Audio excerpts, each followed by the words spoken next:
एक और अहम खबर से आपको आगाह करेंगे। सेशन अदालत ग्रेटर इकबाल पार्क में खातून से दस्त दराजी का केस है और अबूरी जमानत के लिए आने वाला मुल्जिम डकैती के मुकदमे में गिरफ्तार कर लिया गया है। मुनीर बाजवा हमारे साथ मौजूद हैं, मजीद तफसीलात उनसे जान लेते हैं। मुनीर बाजवा, आगाह कीजिएगा, इस मुल्जिम को किसी और मुकदमे में क्यों गिरफ्तार कर लिया गया?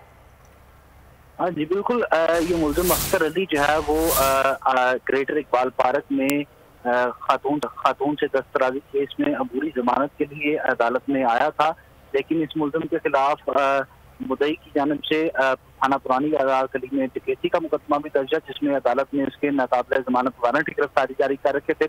उसमें भी मुल्जिम जमानत हासिल करने के बाद अदालत में पेश नहीं हो रहा था। इसी बुनियाद पर मुद्दई और वकला ने उसे जब अबूरी जमानत यहाँ से उसकी तोसीह हुई ग्रेटर इकबाल पार्क के मुकदमा में, तो मुद्दई वकला ने इसको शाम मौका पर मौजूद सिक्योरिटी एहलकारों ने इस मुल्जिम को वकला और मुद्दई जो पार्टी इस बारे में अपडेट किया, बहुत शुक्रिया आपका।